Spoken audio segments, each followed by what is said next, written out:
Back to gravity circle. क्या हालचाल मेरे प्यारे प्यारे किडूस, मेरे प्यारे प्यारे लाडलो।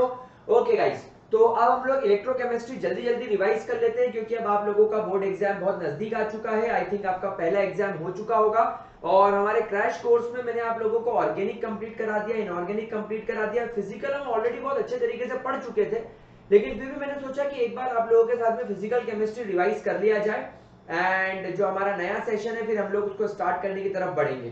तो गाइस आज हम लोग इलेक्ट्रोकेमिस्ट्री के बारे में बात करना चालू करते हैं।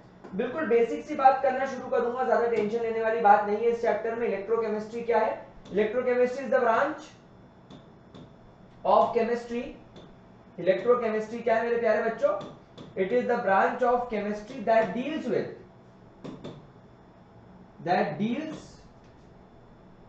with the conversion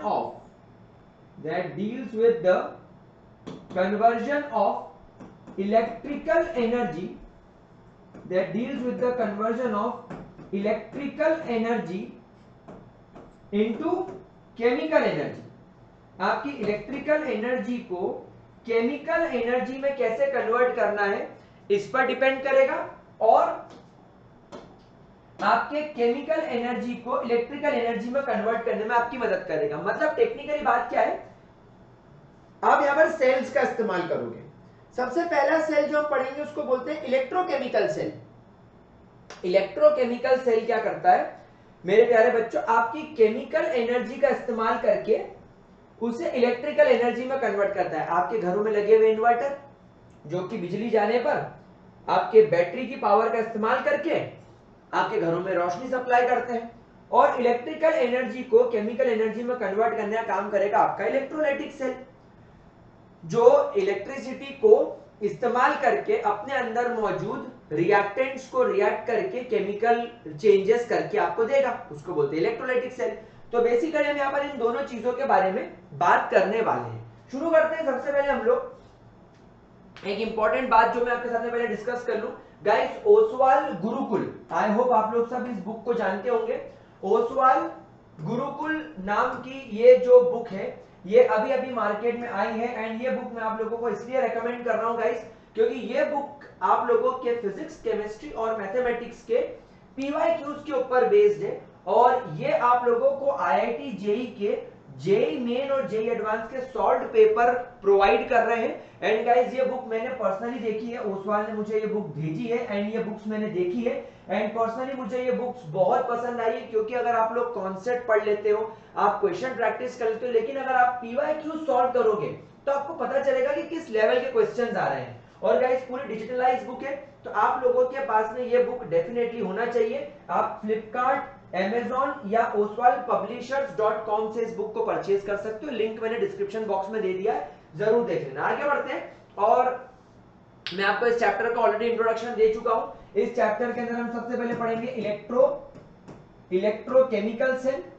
we will first and foremost study the electrochemical cell जो कि आपके केमिकल एनर्जी को, जो आपकी केमिकल एनर्जी को इलेक्ट्रिकल एनर्जी में कन्वर्ट करने का काम करता है।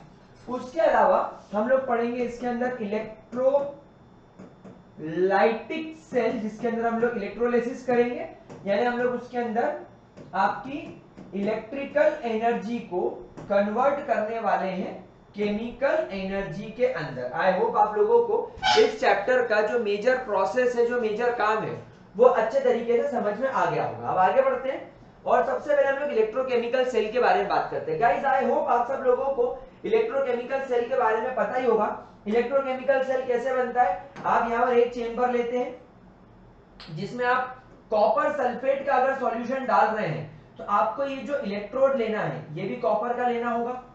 यहां पर ये बनेगा कैथोड, क्यों? क्योंकि ये पॉजिटिवली चार्ज रहेगा। ये पॉजिटिवली चार्ज क्यों रहेगा वो थोड़ी देर में आपको समझ में आने वाला है, वो हम इसको एक्सप्लेन करेंगे तब आपको समझ में आ जाएगा। यहां पर आपने लिया ZnSO4, यहां पर आपने इलेक्ट्रोड इसके अंदर डिप किया Zn का, ये बन गया आपका एनोड क्योंकि ये नेगेटिवली चार्ज है। बीच में आपने लगा दिया सॉल्ट ब्रिज, यहां पर आपने इसको एक कॉपर वायर से कनेक्ट कर दिया।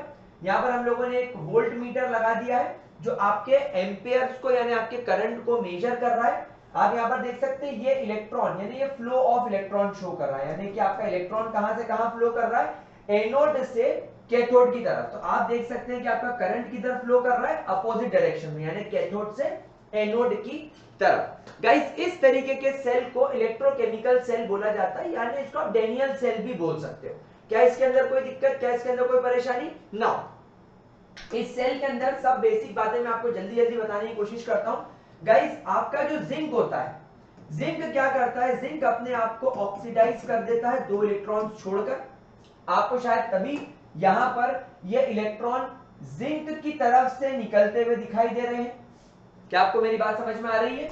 And on the another hand यहां पर आप देखोगे कि जो आपका कॉपर डाई पॉजिटिव यानी जो सॉल्यूशन में आपका जो कॉपर डाई पॉजिटिव है, ये कॉपर डाई पॉजिटिव जिंक से आने वाले 2 इलेक्ट्रॉन्स को एक्सेप्ट करके अपने आप को मेटल फॉर्म में कन्वर्ट कर रहा है। यानी इसका मतलब थोड़ी देर बाद आपको ये जो कॉपर है ये मोटा होता हुआ दिखाई देगा, ये मोटा होता जाएगा, और वहीं पर आपका ये जो जिंक है, ये जिंक बेचारा गरीब पतला होता जाएगा, दिन पे दिन सूखता जाएगा, क्योंकि ये लगातार ऑक्सीडाइज हो रहा है और कॉपर इस पर लगातार डिपॉजिट हो रहा है। तो इस तरीके से ये इलेक्ट्रोकेमिकल सेल वर्क करता है ना। ये बात आप लोगों को समझ में आई। अब आप एक बात बताओ कि यहां पर क्योंकि जिंक लगातार इलेक्ट्रॉन छोड़ रहा है, जिंक लगातार इलेक्ट्रॉन छोड़ रहा है, इसे यहां पर नेगेटिव पोटेंशियल जनरेट हो गया। और क्योंकि यहां पर कॉपर को पता है कि इलेक्ट्रॉन की सप्लाई आ रही है, जिंक की तरफ से इलेक्ट्रॉन आ रहा है, एनोड की तरफ से इलेक्ट्रॉन आ रहा है, तो जो तुम्हारा कॉपर सल्फेट है ये Cu डाई पॉजिटिव और SO4 डाई नेगेटिव में टूटना चालू हो जाएगा। और क्योंकि इलेक्ट्रॉन इस कॉपर के इलेक्ट्रोड की तरफ से आ रहे हैं, सारे कॉपर डाई पॉजिटिव, सारे कॉपर डाई पॉजिटिव इसके ऊपर जाकर चिपक के बैठने लगेंगे। इलेक्ट्रॉन आए हम इलेक्ट्रॉन ले और भागे, इलेक्ट्रॉन आए इलेक्ट्रॉन ले और भागे, इसलिए सारे कॉपर डाई पॉजिटिव इस पर इकट्ठे होने लगेंगे, इसलिए इस पर एक पॉजिटिव टर्मिनल क्रिएट हो जाएगा। ठीक है, अब गाइस हम लोग आगे चल के इसके अंदर पढ़ेंगे इलेक्ट्रोड पोटेंशियल या ईएमएफ ऑफ द सेल। हम आगे चल के क्या पढ़ने वाले, ईएमएफ ऑफ द सेल, या मैं कहूं electrode potential, standard electrode potential. तो गाइस जब आप लोग यहां पर एक बात ऑब्जर्व कर रहे हो कि ये जो हम लोगों ने सेल बनाया है ना, इस सेल का E नॉट यानी स्टैंडर्ड इलेक्ट्रोड पोटेंशियल 1.1 वोल्ट होता है। यानी इस सेल से 1.1 वोल्टेज 1.1 वोल्ट का करंट लगातार निकलता रहता है। अब अगर आप यहां पर ऑब्जर्व करें कि अगर आपने केस नंबर 1 में एक्सटर्नल पोटेंशियल 1.1 वोल्ट से छोटा रखा है, मतलब अगर आप इस सेल को बाहर से करंट सप्लाई कर रहे हैं, देखो इन्होंने बैटरी लगा दी। अगर आप नॉर्मल सेल देखें जो हम लोग पढ़ते हैं, तो नॉर्मल सेल कुछ ऐसा दिखाई देता है। नॉर्मल सेल के अंदर ये सब बकवास नहीं होती, नॉर्मल सेल के अंदर ये सब बकवास नहीं होती, बस नॉर्मल सेल ऐसा दिखाई देता है।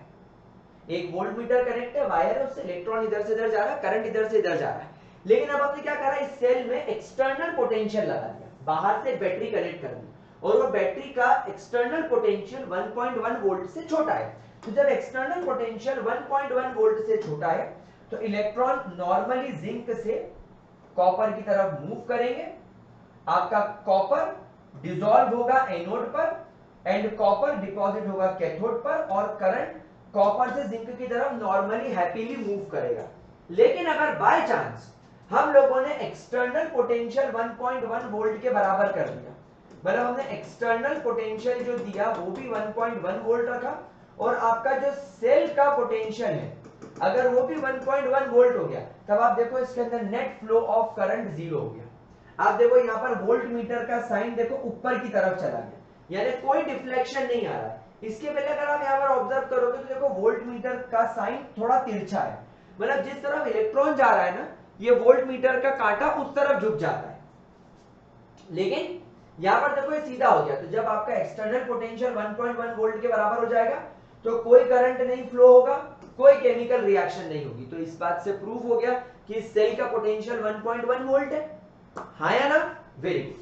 फिर अगर हम लोग और आगे बढ़े, और अगर मैं यहां पर एक्सटर्नल पोटेंशियल को 1.1 वोल्ट से बड़ा कर लूं, मतलब अब जो बाहर से ये जो मैंने बैटरी लगाई है, ये बैटरी 1.1 वोल्ट से ज्यादा पोटेंशियल दे रही है, तो अब इस केस में सेल उल्टा काम करने लग जाएगा। अब इस सेल में क्या होगा, आपका जो कॉपर है वो एनोड बन जाएगा, उस पर नेगेटिव चार्ज आ जाएगा, मतलब अब कॉपर से इलेक्ट्रॉन निकलना चालू हो गए हैं। ये इलेक्ट्रॉन यहां से ट्रेवल करते हुए आप देखो वोल्ट मीटर का साइन इस तरफ आ गया, अब ये कैथोड की तरफ जा रहा है और कैथोड पे जिंक जो है उसके Zn डाई पॉजिटिव यहां पर इकट्ठे होने लग गए, क्योंकि Zn डाई पॉजिटिव यहां पर आपने भर रखा है ना, सॉल्यूशन के अंदर Zn डाई पॉजिटिव है, तो वो सारे Zn डाई पॉजिटिव यहां पर इकट्ठे होने लगेंगे और अब यहां पर इलेक्ट्रॉन कॉपर से जिंक की तरफ जाएगा, तो करंट जिंक से कॉपर की तरफ आने लगेगा। अब जिंक डिपॉजिट होने लगेगा और कॉपर डिसॉल्व होने लगेगा क्योंकि वो इलेक्ट्रॉन दे रहा है। अब इस केस में आप यहां पर ऑब्जर्व करो कि अंदर जो केमिकल रिएक्शन हो रही है, अंदर एक केमिकल रिएक्शन हो रही थी कुछ देर पहले। सर कैसी केमिकल रिएक्शन हो रही थी? केमिकल रिएक्शन हो रही थी Zn प्लस CuSO4 से बन रहा था ZnSO4 प्लस Cu। आपको पता है कॉपर डिपॉजिट हो रहा था यहां पर और जिंक यहां से Zn डाई पॉजिटिव में जा रहा था, इसलिए जिंक पतला हो रहा था। तो ये केमिकल रिएक्शन की वजह से जो आपके सेल का पोटेंशियल जनरेट हो रहा था वो 1.1 वोल्ट हो रहा था। वो कितना हो रहा था? 1.1 वोल्ट, मतलब केमिकल रिएक्शन से वोल्टेज निकल रहा था। और आप जो बाहर से वोल्टेज दे रहे थे वो इससे कम था, तो नॉर्मल सेल काम कर रहा था। मतलब आप क्या कर रहे थे? आप सेल की एनर्जी ज्यादा थी, इसलिए सेल से निकलने वाली ज्यादा एनर्जी को आप अब्सॉर्ब कर रहे थे और उसको इलेक्ट्रिकल एनर्जी में कन्वर्ट कर रहे थे। लेकिन अब क्या हुआ? अब इस वाले केस में आपने क्या खेल खेल दिया? आपने बाहर से जो एक्सटर्नल पोटेंशियल दिया वो इस केमिकल रिएक्शन से बढ़ा दे दिया। मतलब अब क्या हुआ? अब बाहर से हम इलेक्ट्रिसिटी का इस्तेमाल करके केमिकल रिएक्शन कर रहे हैं, तो अब ये सेल इलेक्ट्रोकेमिकल सेल ना होते हुए अब ये आपका इलेक्ट्रोलाइटिक सेल की तरह काम करने लगेगा। अब ये आपका इलेक्ट्रोलाइटिक सेल हो गया। क्यों? क्योंकि तुम बाहर से पोटेंशियल ले रहे हो। अगर आप बाहर से पोटेंशियल ले रहे हो, है ना, अगर आप बाहर से पोटेंशियल लेकर केमिकल रिएक्शन कर रहे हो तो ये तुम्हारा इलेक्ट्रोलाइटिक सेल हो जाएगा। अब यहां पर रिएक्शन भी उल्टी हो गई, यहां पर रिएक्शन भी उल्टी हो गई, वाली रिएक्शन तो पहले काम कर रही थी इस तरीके से। ठीक है, चलिए अब हम आगे बढ़ते हैं और सॉल्ट ब्रिज के बारे में बात करते हैं। जो हम लोगों ने थोड़ी देर पहले देखा था, वहां पर सॉल्ट ब्रिज बना हुआ था जो आपके इस तरीके से दो चेंबर्स को कनेक्ट करने का काम कर रहा था। आपके दो चेंबर्स थे, एक में आपने ZnSO4 डाल रखा था, ये उसका इलेक्ट्रोड था, एक में आपने CuSO4 डाल रखा था, ये उसका इलेक्ट्रोड है, ये इसका इलेक्ट्रोड है, ये जिंक का इलेक्ट्रोड था, ये कॉपर का इलेक्ट्रोड था। हमने इसको एक वोल्ट मीटर से कनेक्ट कर रखा था बाय कॉपर वायर और ये इस तरीके से मेरे प्यारे बच्चों काम कर रहा था, है ना? क्या ये चीज आप लोगों को क्लियर है? इस तरीके से काम कर रहा था, ग्रेट। तो अब आपने देखा यहाँ पर जो सॉल्ट ब्रिज है इसका क्या काम है? देखो सबसे पहली बात मेरे प्यारे बच्चों, जो तुम्हारा सॉल्ट ब्रिज बनता है, सबसे पहली बात ध्यान रखना, आपका जो सॉल्ट ब्रिज बनता है ना, ये सॉल्ट ब्रिज पोटेशियम सॉल्ट से बनता है, KCl K2SO4। क्यों? क्योंकि रिएक्टिविटी सीरीज में पोटेशियम सबसे ज्यादा रिएक्टिव है, तो पोटेशियम को अपने सॉल्ट में से कोई रिप्लेस नहीं करेगा, कोई डिस्प्लेस नहीं करेगा, इसलिए सॉल्ट ब्रिज केमिकल रिएक्शन में कोई पार्टिसिपेट नहीं करेगा। ठीक है, अब मान लो सॉल्ट ब्रिज बना आपका KCl से, ठीक है। अब यहां पर क्या हुआ? जिंक ने इलेक्ट्रॉन छोड़ना चालू करा। आप सब लोग जानते हैं कि यहां पर जिंक असलियत में कर क्या रहा है? जिंक इलेक्ट्रॉन छोड़ रहा है और ये इलेक्ट्रॉन यहां से ट्रेवल करके यहां उतर रहा है। अब क्या होगा? ऐसा भी तो हो सकता है कि ये वायर से इलेक्ट्रोड से, ये कॉपर वायर से ये इलेक्ट्रॉन ट्रेवल कर रहा है लेकिन उतना स्पीडली ट्रेवल नहीं कर रहा जितना इसको करना चाहिए। तो क्या होने लगेगा? धीरे धीरे यहां पर इलेक्ट्रॉन की मात्रा बढ़ने लगेगी, इस चेंबर में नेगेटिव चार्ज बढ़ने लगेगा। सिमिलरली यहां पर इलेक्ट्रॉन कम आएंगे लेकिन यहां पर कॉपर डाई पॉजिटिव की मात्रा बढ़ने लगेगी, तो धीरे धीरे इस चेंबर में पॉजिटिव चार्ज बढ़ने लगेगा। तो अगर चार्ज यहां पर डिसबैलेंस होता तो सेल तो टूट जाएगा। तो यहां पर KCl क्या करेगा? KCl K पॉजिटिव और Cl नेगेटिव से बना हुआ है, तो K पॉजिटिव तुरंत इधर दौड़ेगा, Cl नेगेटिव तुरंत इधर दौड़ेगा और इनके चार्ज को न्यूट्रलाइज करने की कोशिश करेगा।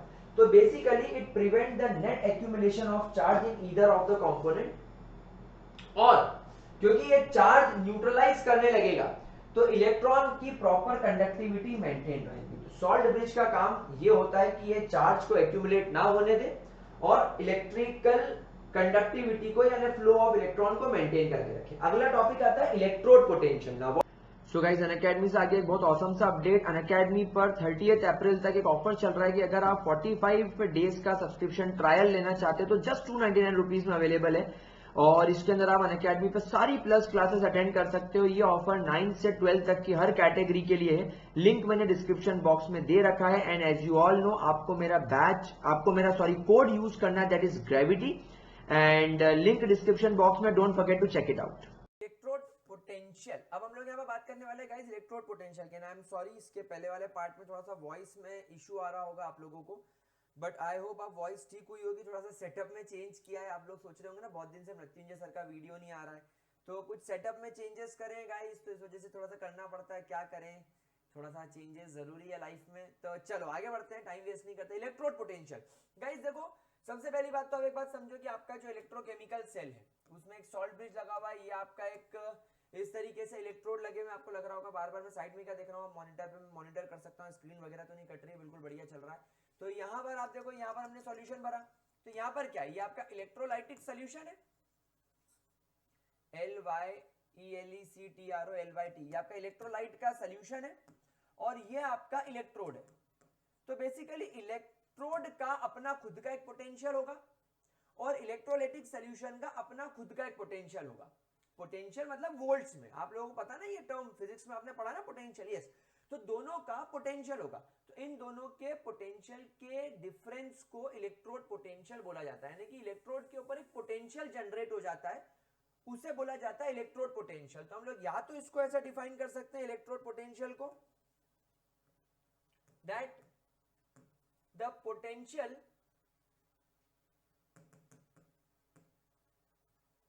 develops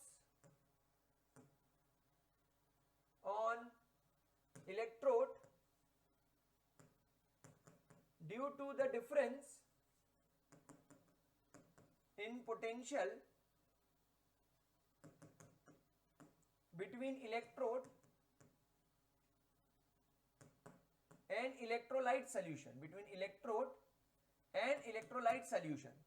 या तो आप ये डेफिनेशन याद कर लो, कोई परेशानी नहीं। लेकिन अगर आपको डेफिनेशन में मजा नहीं आ रहा है, आपको लग रहा है कि अरे यार सर डेफिनेशन अच्छी नहीं है, तो एक और हल्की डेफिनेशन मैं आपको बता देता हूं। आप एक डेफिनेशन और यहां से फॉलो कर लो। इलेक्ट्रोड दो तरीके के होते हैं, कैथोड एनोड। पढ़ाया? हाँ सर पढ़ाया, ये इधर पढ़ाया, ये इधर इधर इधर पढ़ाया सर, हाँ ये यहां पढ़ाया। दो तरीके के इलेक्ट्रोड है, एक तुम्हारा एनोड है। एनोड आप देख रहे हो इलेक्ट्रॉन छोड़ रहा है, यानी एनोड पर ऑक्सीडेशन हो रहा है। क्लियर, सबको पता है एनोड पर क्या हो रहा है, एनोड पर ऑक्सीडेशन हो रहा है। एंड ऑक्सीडेशन का मतलब क्या होता है, loss of electron. And cathode पर क्या हो रहा है, कैथोड पर रिडक्शन हो रहा है। एंड रिडक्शन का मतलब क्या होता है, gain of electron, gain of electron हो रहा है। यस और नो मेरे प्यारे किडीज। तो यहां पर हम लोग एक काम करते हैं, एनोड पर क्या हो रहा है, gain loss of electron. So हम यहां पर इसको ऐसा भी लिख सकते हैं, that it is nothing but the tendency of an electrode to lose, usually कहां पर लूज हो रहा है, एनोड पर, एंड गेन द इलेक्ट्रॉन। बस इस टेंडेंसी को आप लोग इलेक्ट्रोड पोटेंशियल बोल सकते हो। इजी, कोई दिक्कत? तो what is an electrode potential? Electrode potential मतलब एक इलेक्ट्रोड की capacity to lose the electron, यानी एनोड। उसको हम लोग नाम दे सकते हैं, अगर आप लूज कर रहे हो, अगर आप लोग इलेक्ट्रॉन को यहां पर लूज कर रहे हो तो आप इसे यहां पर नाम दे सकते हो ऑक्सीडेशन पोटेंशियल, क्योंकि आप यहां पर ऑक्सीडेशन कर रहे हो, इलेक्ट्रॉन का लॉस हो रहा है। और अगर आप यहां पर गेन कर रहे हो तो आप इसे नाम दे सकते हो रिडक्शन पोटेंशियल। आप इसे रिडक्शन पोटेंशियल नाम दे सकते हो, क्योंकि आप यहां पर इलेक्ट्रॉन को गेन कर रहे हो। क्या आपको ये बात समझ में आ गई? Great. Now standard electrode potential क्या होता है भाई? स्टैंडर्ड मतलब जब यहां पर सारी कंडीशंस स्टैंडर्ड रहे, मतलब यहां पर स्टैंडर्ड इलेक्ट्रोड पोटेंशियल मतलब कि it is the capacity to gain और lose an electron when temperature is 298 kelvins and solution is 1 molar. Sir मतलब समझ में नहीं आया, क्या बोलना चाह रहे हो, थोड़ा ठीक से बताओ। देखो बड़ा सीधी सी बात है, आप यहां पर जो इलेक्ट्रोकेमिकल सेल बनाए हो, इस इलेक्ट्रोकेमिकल सेल को अगर आपने एक स्टैंडर्ड टेम्परेचर पे रखा हुआ है, मतलब 298 केल्विन, यानी 25 डिग्री सेल्सियस हो गया, मतलब अगर आप इस सेल को 25 डिग्री सेल्सियस पर रन कर रहे हो, और अगर आपने यहाँ पर ZnSO4 का सॉल्यूशन 1 मोलर लिया हुआ है, CuSO4 का सॉल्यूशन अगर आपने 1 मोलर लिया हुआ है, तो इस तरीके के सेल में जो इलेक्ट्रॉन लूज करने पर एनोड पर जो पोटेंशियल जनरेट होगा वो स्टैंडर्ड ऑक्सीडेशन पोटेंशियल कहलाएगा, और कैथोड पर इलेक्ट्रॉन गेन करने के बाद में जो पोटेंशियल क्रिएट होगा उसको स्टैंडर्ड रिडक्शन पोटेंशियल बोला जाएगा। नहीं, यहां पर ये दोनों कंडीशन स्टैंडर्ड कहलाएंगी। ठीक है, चलिए आगे बढ़ते हैं और मेजरमेंट ऑफ इलेक्ट्रोड पोटेंशियल की बात करते हैं। देखो गाइस, प्रॉब्लम क्या है, आपने ये सेल बनाया, आपने यहां पर एक सॉल्ट ब्रिज लगाया, यहां पर आपने एक इलेक्ट्रोड लगाया, यहां पर आपने एक इलेक्ट्रोड लगाया, फिर आपने क्या करा, इस इलेक्ट्रोड के अंदर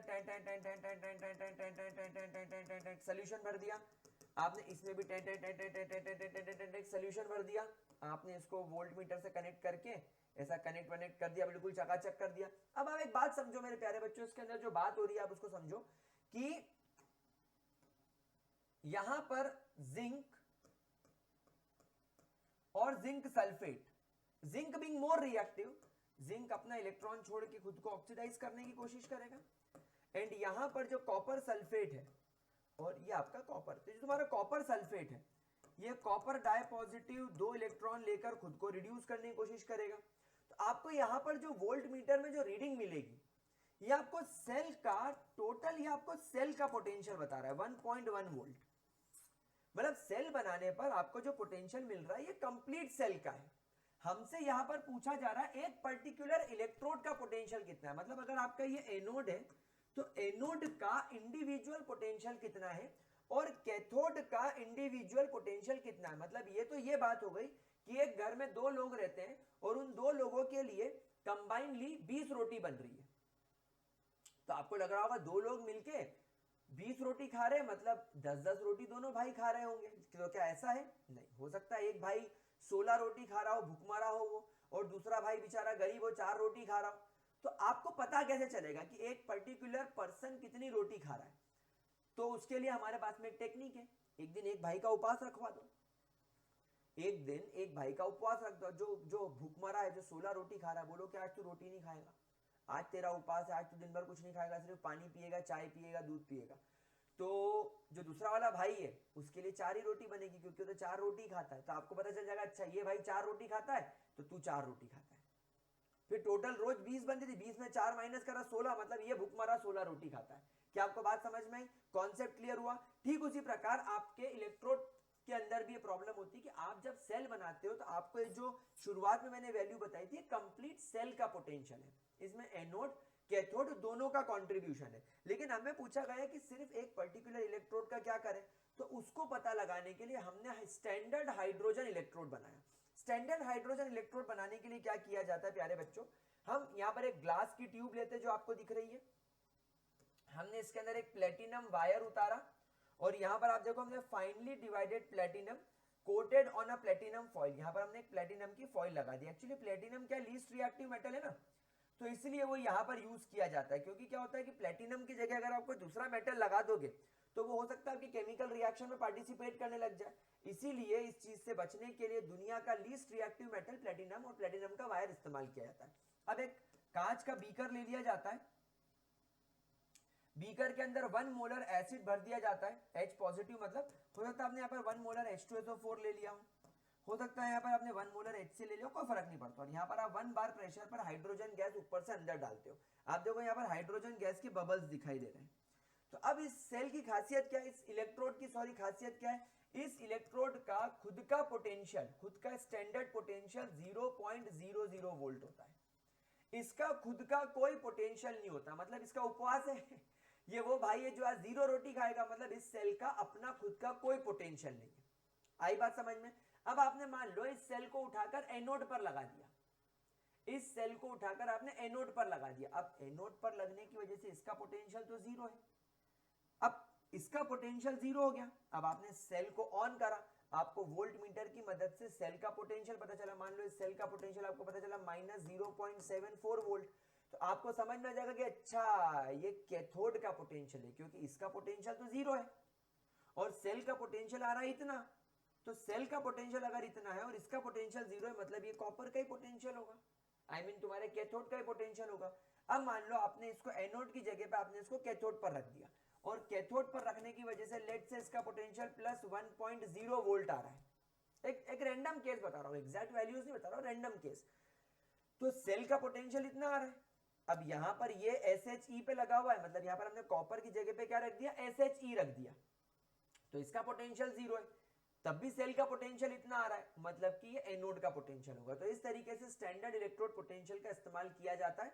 इसका मैं आपको बता दूं कि अगर आपने स्टैंडर्ड इलेक्ट्रोड पोटेंशियल को एनोड पर रखा है, तो आप लोग सब जानते हैं एनोड पर ऑक्सीडेशन होता है, तो आपका स्टैंडर्ड हाइड्रोजन इलेक्ट्रोड जब एनोड पर लगेगा, तो जो आप अंदर हाइड्रोजन गैस डाल रहे हो ना, H2 गैस, ये H2 गैस इलेक्ट्रोड में जाकर पार्टिसिपेट करके केमिकल रिएक्शन में अपने 2 इलेक्ट्रॉन छोड़कर ऑक्सीडाइज हो जाएगी।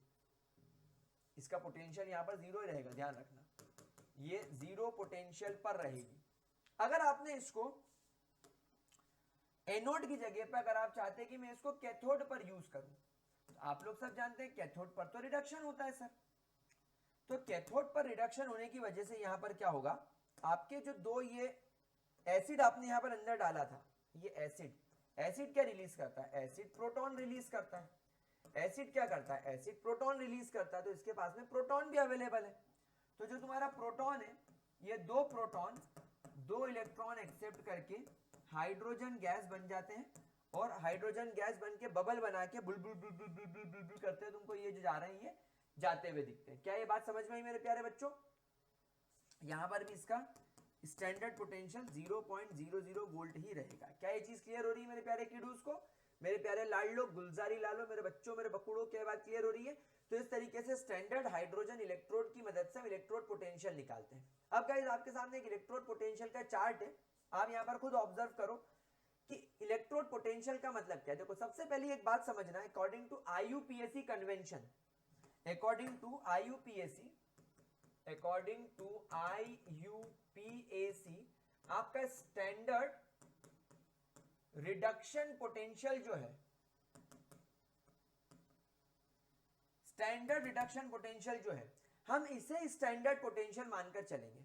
हम लोग क्या करेंगे, हम लोग इसे ही स्टैंडर्ड पोटेंशियल मानकर चलेंगे। जो आपका रिडक्शन पोटेंशियल है वही स्टैंडर्ड इलेक्ट्रोड पोटेंशियल हम लोग मानकर चलेंगे। तो standard reduction potential can now be considered as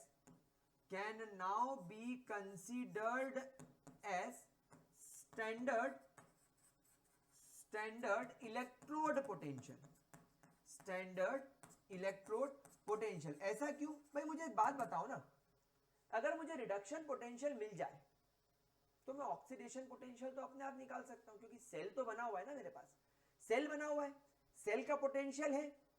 electrode का पोटेंशियल मिल जाए, यानी रिडक्शन का पोटेंशियल मिल जाए, तो रिडक्शन के पोटेंशियल को सेल में से हटा दूंगा तो ऑक्सीडेशन अपने आप मिल जाएगा। तो मेरे को इतनी झंझट करने की जरूरत नहीं है ना। इसलिए IUPAC ने बोला कि तुमको तो एक काम करना है, बस रिडक्शन पोटेंशियल को मान लो इलेक्ट्रोड पोटेंशियल, और इसके बेसिस पर दुनिया के सारे काम कर लो। तो स्टैंडर्ड इलेक्ट्रोड पोटेंशियल को हम लोग E0 से रिप्रेजेंट करते हैं। अब यहां पर आप देखो, आपके सामने कुछ इलेक्ट्रोड पोटेंशियल। अब यहां पर अब इस केस को ध्यान से समझने की कोशिश करना है। इस रिएक्शन में देखो फ्लोरीन है, और इसे बोला जा रहा है क्या तू 2 इलेक्ट्रॉन लेगा, क्या तू 2F नेगेटिव बनेगा। तो इसका इलेक्ट्रोड पोटेंशियल E0 का वैल्यू कैसा आ रहा है, देखो इसका E0 का वैल्यू पर वोल्ट कैसा आ रहा है, +2.87 यानी बहुत खुश है। अगर किसी का इलेक्ट्रोड पोटेंशियल पॉजिटिव आ रहा है, मतलब पॉजिटिव, इमेजिन करो तुमको एक लड़की दिखाने लेके जाऊं मैं, हाँ कितने खुश हो रहे हो, अगर मैं तुमको एक लड़की दिखाने लेके जाऊं और बोलूं कि ये लड़की से शादी करेगा, तू पहले खुल जा। हाँ, तो अगर मैं आपसे पूछूं कि क्या इस लड़की से शादी करेगा, आप बोलोगे तो हम क्या बोलेंगे, आया लड़का शर्मा गया, मतलब लड़के को लड़की पसंद है। अगर हम लड़की को एक लड़का दिखाने लेके जाए, लड़की मुझे बेटा आपको लड़का पसंद आया, लड़की बोलेगी हाँ पसंद आया, मतलब हाँ है तुम्हारी। अगर तुम शर्मा गए, अगर तुम वहां से उठ के भाग गए, मतलब हम समझेंगे तुम्हारी हाँ है, तुमको लड़का पसंद है।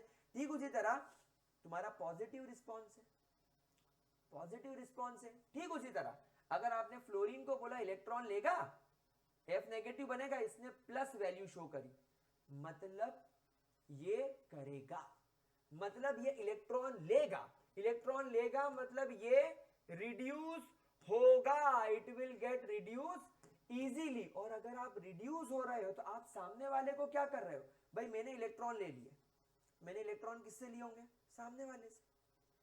सामने वाले ने मेरे को इलेक्ट्रॉन दिए, मैं रिड्यूस हो गया, तो सामने वाला क्या हो गया, अबे वो ऑक्सीडाइज हो गया ना।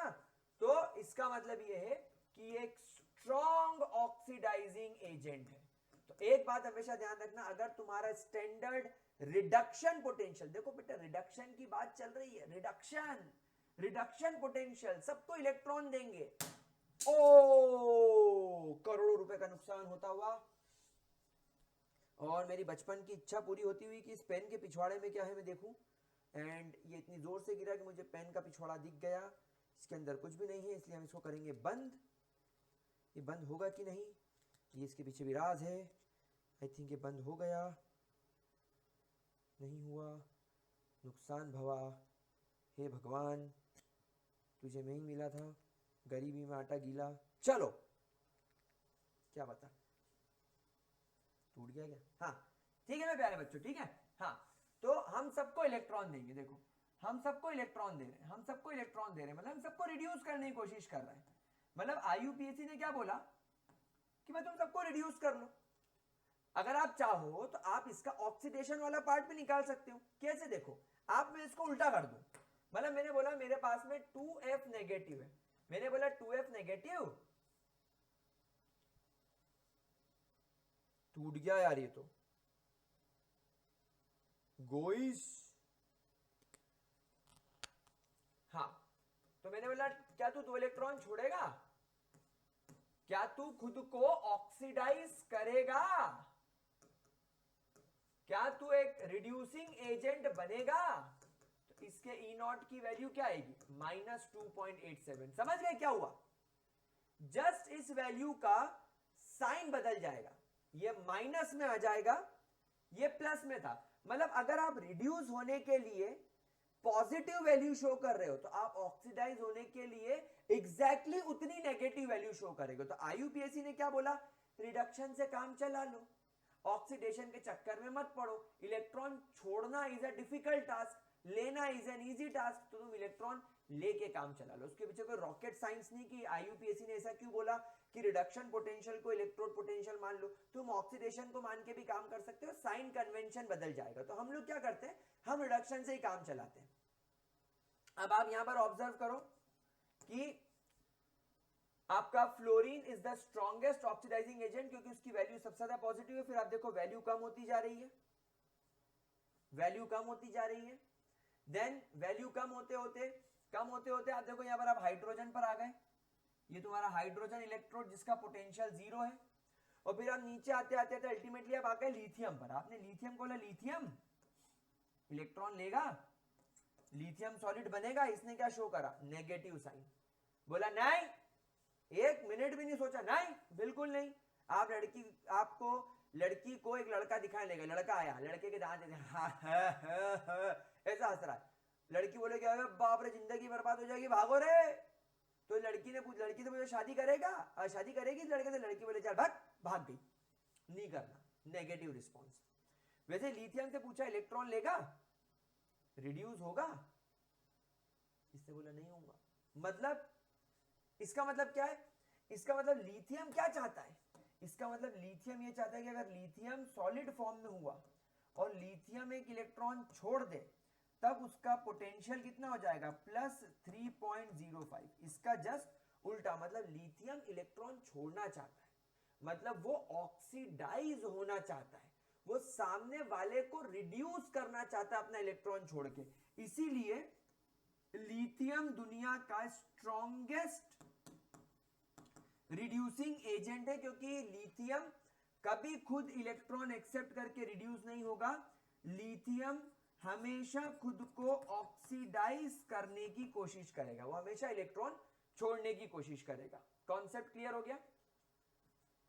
तो ये तुम्हारी इलेक्ट्रोड पोटेंशियल और स्टैंडर्ड इलेक्ट्रोड पोटेंशियल की वैल्यूज हैं, और इस सीरीज को इलेक्ट्रोकेमिकल सीरीज बोलते हैं। आई होप आप लोग सब जानते हो इसे इलेक्ट्रोकेमिकल सीरीज बोलते हैं। इलेक्ट्रोकेमिकल सीरीज के बेसिस पर ही आप लोग पता लगा सकते हो कि कौन सी चीज रिड्यूस होगी, कौन सी चीज ऑक्सीडाइज होगी, कौन सी केमिकल रिएक्शन फिजिबल है, कौन सी केमिकल रिएक्शन फिजिबल नहीं है, कौन से ग्रुप के मेंबर दुनिया के सबसे बड़े भिखारी हैं यानी इलेक्ट्रॉन ले लेंगे, कौन से ग्रुप के मेंबर दुनिया में सबसे बड़े दानवीर हैं, वो आप इससे पता लगा सकते हो। अब हम आगे चलते हैं और एक इक्वेशन पढ़ते हैं जिसका नाम है नर्न्स्ट इक्वेशन।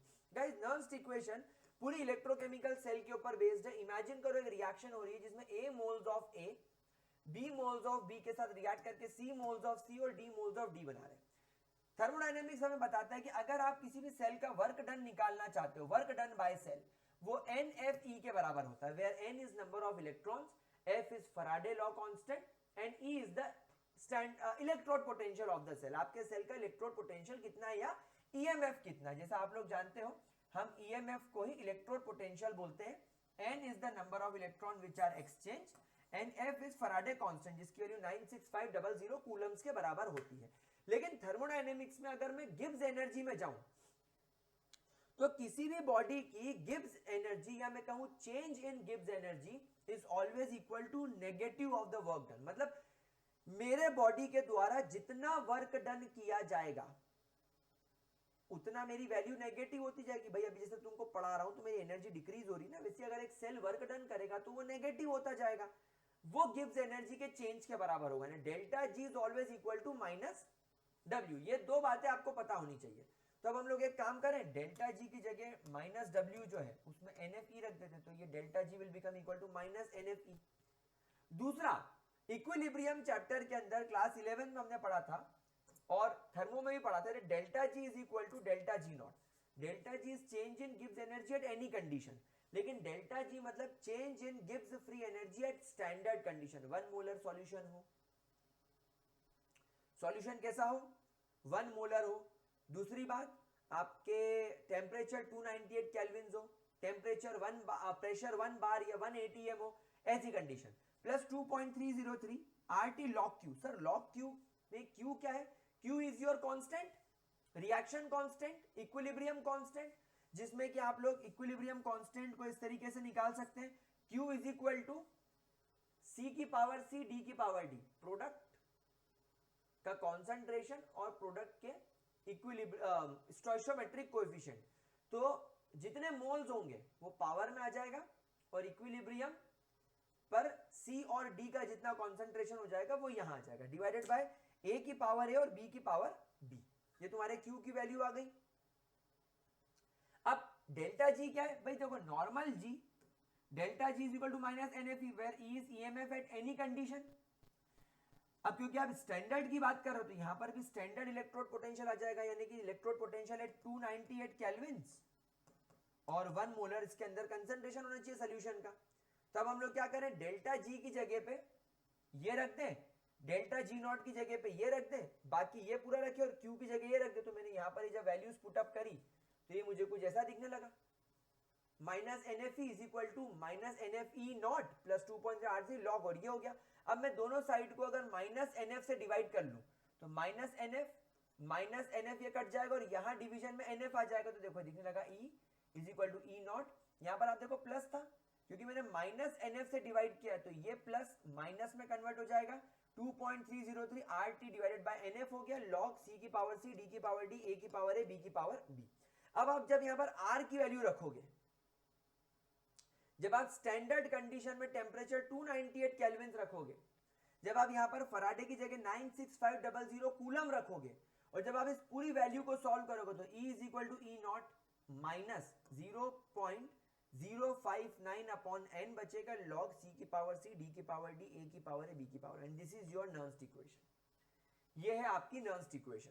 ठीक है, नर्न्स्ट इक्वेशन पर न्यूमेरिकल आने के पूरे चांसेस हैं, इसलिए इसको हल्के में मत लीजिएगा। Now Nernst equation at equilibrium constant. भाई मुझे एक बात बताओ, जब आप इक्विलिब्रियम पर होते हो तो इक्विलिब्रियम पर Q इक्विलिब्रियम कांस्टेंट के बराबर होता है। जो Q की वैल्यू आती है ना, यानी कि A की पावर A, B की पावर B,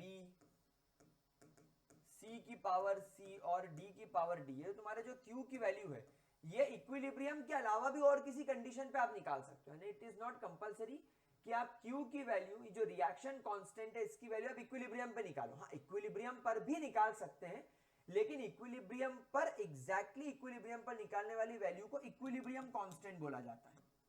तो जब आपके Q की वैल्यू इक्विलिब्रियम पर होगी तो इक्विलिब्रियम कांस्टेंट के बराबर होगी, Q की वैल्यू इक्विलिब्रियम कांस्टेंट के बराबर होगी। और बेटा इक्विलिब्रियम पर आपके सेल का स्टैंडर्ड पोटेंशियल तो जीरो हो जाता है। सेल का potential, sorry not standard, cell का पोटेंशियल इक्विलिब्रियम पर हमेशा जीरो होता है। तब हम लोग नर्व्स इक्वेशन में वैल्यूज पुट अप कर दें, ई ऑफ सेल हो जाएगा जीरो।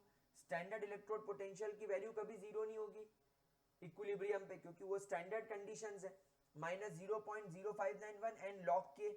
बस अब आपने क्या करा, इसमें हल्का सा घुमा दिया, लॉग के को यहां रख दिया, जीरो तो हट गया, 0.059 डिवीजन में आ गया, एन और ये मल्टीप्लीकेशन में ऊपर चला गया। तो ये log k is equal to E not multiply by N divided by 0.059, ये आपके इक्विलिब्रियम कांस्टेंट की मेरे प्यारे बच्चों वैल्यू है।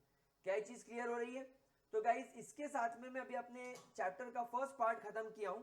मतलब इसके अंदर हम लोगों ने standard electrode potential, Nernst equation, cell को हम लोगों ने एट कौन सी कंडीशन पे देख लिया, इक्विलिब्रियम कंडीशन पे देख लिया। अब गाइस आप लोगों को न्यूमेरिकल प्रैक्टिस करनी है, पीवाईक्यूज प्रैक्टिस करने हैं, जो मैं आपको ऑलरेडी ओसवाल की बुक रेकमेंड कर चुका हूं। ओसवाल के सैंपल पेपर वाली बुक में रेकमेंड कर चुका हूं, उसका लिंक डिस्क्रिप्शन बॉक्स में दिया है, वहां से करो। एंड इसके अंदर अगर कोई प्रॉब्लम हो तो देखो जल्दी मैं सेकेंड पार्ट इसका लेकर आता हूं। इलेक्ट्रोकेमिस्ट्री कंप्लीट करने के बाद आप लोग अपनी प्रिपरेशन कंटिन्यू रखें। ग्रेविटी सर्कल पर मैं ऑलरेडी सारे लेक्चर्स डाल चुका हूं। अब अगर इसके अंदर कोई प्रॉब्लम हो तो मुझे कमेंट सेक्शन में बताएं। आज का लेक्चर मैं यही खत्म कर रहा हूं, अगले लेक्चर में इलेक्ट्रोकेमिस्ट्री हम लोग कंप्लीट कर देंगे, सेल्स वगैरह नहीं आ रहा है, ठीक है। तो thank you so much for joining, bye bye, take care, see you.